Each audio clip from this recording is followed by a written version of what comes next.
जय श्री राम, जय बजरंगबली, जय माँ भवानी मैया की जय। आगे का पठन शुरू करती हूँ, सुनिएगा। भगवान को श्री हरि नारायण की सेवा में उनसे प्रार्थना करने के लिए गौ माता का वेश धारण कर पृथ्वी गई और सारे देवी देवता गए उनके पास। अब वो तो जहाँ सोचो वहीं प्रकट हो जाते हैं, उनको कहाँ ढूंढोगे। लेकिन सभी उनकी चिंता में खड़े हैं कि हम ना तो तुम्हारी पूजा जानते हैं, ना सेवा करना जानते हैं, ना हमारे अंदर कोई ज्ञान है, ना बल है, ना बुद्धि है, लेकिन हम बड़े परेशान है, आकर के हमारी मदद करो। भगवान को गुहार लगा रहे हैं। तो आप देखिए भगवान आगे कैसे मिलेंगे। शारद श्रुत में सारिशय आशेषा जा कहु को नहीं जाना, जही दीन पियारे वेद पुकारे द्रवऊ सो श्री भगवान। भव बारिद मंदर सब विधि सुंदर गुण मंदिर कुसुख पुंजा, मुनि सिद्ध सकल सुर परम भयातुर नमत नाथ पद कंजा। जय सिया राम, जय जय सिया राम।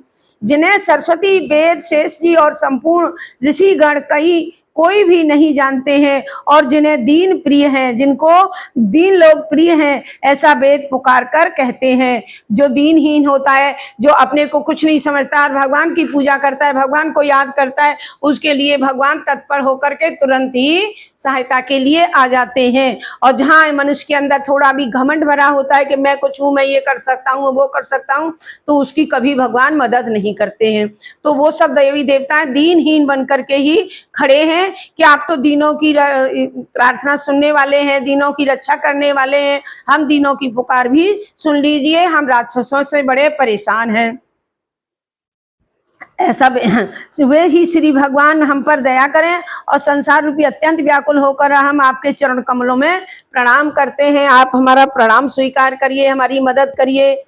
और देव जानी स्वभय सुर भूमि सुनि बचन समेत सने, गगन गिरा गंभीर भई हरनि शोक संदेह, सियावर रामचंद्र की जय, पवन सुत हनुमान की जय। तो क्या है फिर, देवताओं और पृथ्वी को भयभीत जान करके, उनके प्रेम भरे वचन सुनकर, उनकी दयनीयता देख करके शोक और संदेह को मिटाने वाली गंभीर आकाशवाणी हुई। जन जा डर पहु मुनि सिद्धि सुरेशा, तुम्हि लागी धरी है नरवेशा, ससंसह सहित मनुजय अवतारा, लहियो दिन कर वंश उदारा। तो कहते हैं चिंता मत करो हे मुनि, हे सिद्ध और श्रेष्ठ देवगणों, सुनो, डरो मत। तुम्हारे लिए ही मैंने मनुष्य रूप धारण करूंगा और उदार श्रेष्ठ सूर्य वंश में अंशों सहित मनुष्य का अवतार मैं लूंगा। इसलिए आप चिंता मत करिए, मैं आपकी रक्षा के लिए प्रकट होऊंगा, अवतार लूंगा। कश्यप अदिति महातप कीन्हा, तिन कहूँ मैं पूरब बर दीना, ते दशरथ कौशल्या रूपा, कौशलपुरी प्रकट नर भूपा। कश्यप और उनकी पत्नी अदिति, कश्यप एक ऋषि थे और उनकी पत्नी का नाम था अदिति। उन्होंने बहुत बड़ा भारी तप किया था। मैं पहले ही उन्हें वरदान दे चुका हूँ और आश्वासन दे चुका हूँ कि वे ही दशरथ और कौशल्या के रूप में जन्म लेंगे और मनुष्यों के राजा बनेंगे। अयोध्यापुरी में वो राज करेंगे और वहीं मैं भी प्रकट हूंगा। मैं उन्हीं के घर में जाकर रघुकुल में श्रेष्ठ 4 भाइयों के साथ चार भाइयों के रूप में मैं अवतार लूंगा। नारद के सभी वचनों को मैं सत्य करूंगा और अपनी परम शक्ति का साथ अवतार लूंगा। मतलब मेरी परम शक्ति भी होगी और 4 भाई भी मेरे ही अवतार होंगे। मैं 4 भाइयों के रूप में मैं अवतार लूंगा। हरि हूँ सकल भूमि गरुआई, निर्भय होई देव समुदायी, गगन ब्रह्मा बानी सुनिकाना, तुरत फिरे सूरज हृदय जुड़ाना। मैं धरती का सारा बोझ हर लूंगा। हे देव वृंद, तुम निर्भय हो जाओ। उन आकाश से हुई ब्रह्मवाणी को कानों से सुनकर देवता तुरंत लौट गए और इनका हृदय जुड़ा शीतल हो गया। तब ब्रह्मा धरि समझावा, अवै भई भरोस जी आवा। तब ब्रह्मा जी ने पृथ्वी को समझाया कोई भी निर्भय हो जाए और उसके ही भरोसे सब कुछ सही होगा।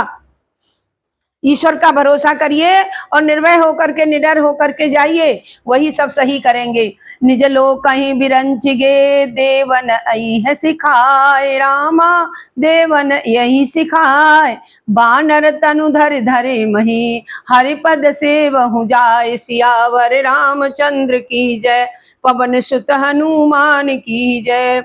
देवताओं को यही सिखाकर कि बानर शरीर धर धर करके तुम पृथ्वी पर आओ। सभी देवताओं को उन्होंने आदेश दिया कि तुम सभी लोग मनुष्य बानर का वेश धारण करके आओ और भगवान के चरणों की सेवा करो। ब्रह्मा जी अपने लोक को चले गए, क्योंकि रावण ने यही वरदान मांगा था कि मैं मनुष्य और बानर के अलावा और किसी से न मरूं। तो भगवान ने योजना बनाई कि मैं अपने 4 भाइयों के रूप में मैं जन्म लूंगा और तुम सभी देवताओं जाओ बानर के रूप में जाके जन्म लो और तभी तुम मेरी सेवा कर पाओगे।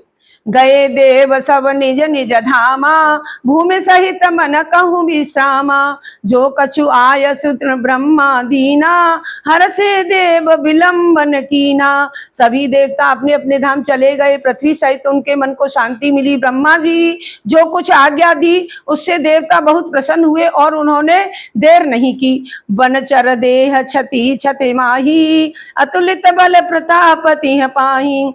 गिरि तरु नख आयुध सब वीरा, हरि मारग चित वही मति धीरा। उन्होंने पृथ्वी पर वानर शरीर धारण किया, उनमें अतुल बल और प्रताप था। सब सूरवीर थे, पृथ्वी पर वृक्ष और नख की उनके शस्त्र थे। वे धीर बुद्धि वाले भगवान के आने की राह देखने लगे। पर्वतों और जंगलों में जहां तहां अपनी अपनी उत्तम सीमा बनाकर वे भरपूर छा गए। यह सब मनोहर कथा मैंने कह सुनाई इसलिए कि सभी को ये जानकारी हो जाए, कि सभी मनुष्य जान जाएं। ऐसा शिव जी कह रहे हैं। अब वह चरित्र भी सुनो जिसे बीच में ही छोड़ दिया था। अवधपुरी रघुकुल मणि राऊ, वेद विदित तेहि दशरथ नाऊ। धर्म धुरंधर गुण निधि ज्ञानी, हृदय भगति मति सारंग पानी। अयोध्यापुरी में रघुकुल शिरोमणि दशरथ नामक राजा हुए, जो वेदों में भी प्रसिद्ध थे। वे धर्म धुरंधर गुणों के भंडार और ज्ञानी थे। उनके हृदय में सारंग धनुष धारण करने वाले विष्णु भगवान की भक्ति थी और उनकी बुद्धि भी उन्हीं में लगी रहती थी। कौशल्यादि नारी प्रिय सब आचरण पुनीत, रामा सब आचरण पुनीत। पति अनुकूल प्रेम दृढ़, हरि पद कमल विनीत। सियावर रामचंद्र की जय, पवन सुत हनुमान की जय। कौशल्या आदि उनकी सभी प्रिय रानियां पवित्र आचरण वाली थी। वे अपने पति की आज्ञाकारिणी और श्री हरि के चरण कमलों में उनका बड़ा ही अनुराग था। एक बार राजा दशरथ के मन में ग्लानि हुई कि मेरे पुत्र नहीं है। राजा तुरंत ही अपने गुरु के घर गए और चरणों में प्रणाम कर उन्होंने बहुत स्तुति की। तब उन्होंने अपना सारा सुख दुख गुरु को कह सुनाया। वशिष्ठ जी ने उन्हें बहुत तरह से समझाया और कहा, धीरज धरो राजन, तुम्हारे 4 पुत्र होंगे जो 3 लोकों में विख्यात होंगे और भक्तों के भय को हरने वाले होंगे और पृथ्वी का कल्याण करने वाले होंगे।